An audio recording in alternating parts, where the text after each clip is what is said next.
Welcome to the second segment of this lesson, the concept of language.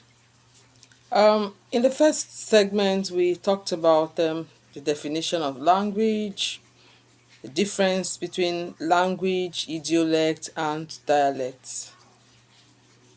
Today, we're going to talk about the characteristics of language.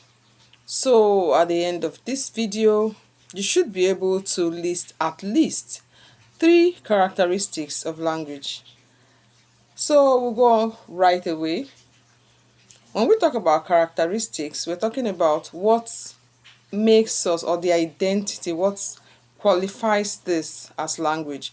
What and what would you see in a means of communication to say this is actually a language, not a dialect, not an idiolect? So the first characteristic we're going to talk about is that language is systematic and grammar governed. What does that mean? Systematic and grammar governed. That's to say that language isn't chaos. Like I mentioned in the first video, there are times when people use our language and we say, that's not how to say it. That's not how we say it in our language. That's because there are rules. Languages have rules, what we call grammar in English. So we say in English, the big house. The big house. We can't say house big D. That would be incomprehensible. So because language has rules, that's why we can structure sentences, phrases, clauses in a certain way. These rules differ from language to language, but they are always there. In every language, in any language at all that you use, you would notice that there's a proper way of saying something, there's a proper way of making a statement.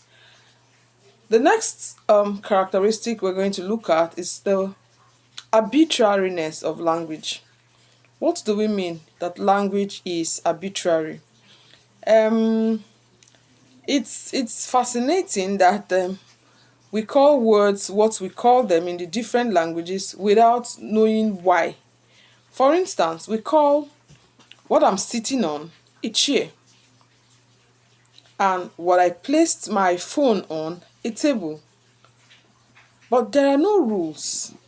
There is no reason why we say this is a chair and this is a table. So it works the same way in the different languages. For instance, we say aja in Yoruba for dog and nkita for dog in Igbo. There is no reason, there is no rule as to words like this should be called this, or words like this should be called that. That's why different languages have different words for the same thing. The next characteristic we're going to talk about is language being productive and creative. We have so many words in all the languages we speak. With this finite set of words and rules, we can create an infinite number of sentences.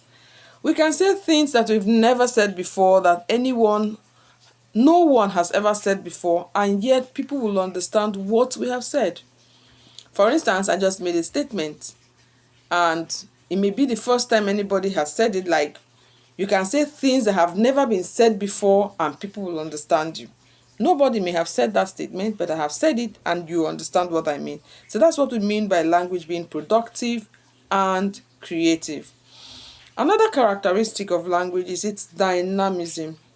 Language is dynamic. Many of us used the old King James Bible, I believe. And in that Bible, we have so many words that were difficult to understand. But with the evolution of language, the changes we have noticed in language, many of those words have become, things that we can understand. For instance, take a look at what is found in 1 Corinthians chapter 10, verse 25. 1 Corinthians chapter 10, verse 25 in the Old King James Bible. We have this word shambles. shambles. Please look it up in your Bible, Old King James, and compare it with what word or what vocabulary is used in the New King James or Good News or the modern Bibles. Also, we have examples like selfie, Google, slay. These words were not there 20 years ago. Neither do we will have words like ginger, which is to motivate, or japa, to relocate. All of these have come because language is dynamic. Language evolves over time. The next characteristic is language being cultural. Language carries culture, identity, and heritage.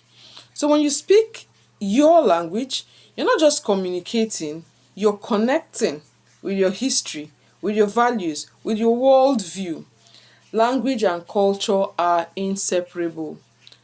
That is why it is important to preserve our indigenous languages. It is very important because these languages carry our knowledge, our perspectives, everything about our culture as we move about. Another characteristic of language is it's being a learned behavior. Consciously or unconsciously, we learn language. For instance, we're learning English. This is English grammar, so we're consciously learning it. But you'd notice that our indigenous languages, we did not sit down in a classroom to learn them. We acquired them through our environment because people speak it around us, people use them around us. So language is a learned behavior. And then finally, language is conventional.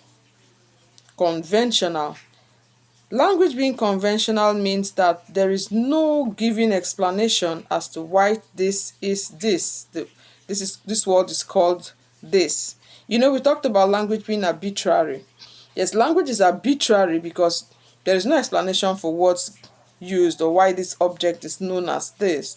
And it is conventional because we accept it, because that is the rule, that is the acceptable way this language or these words are used in the language.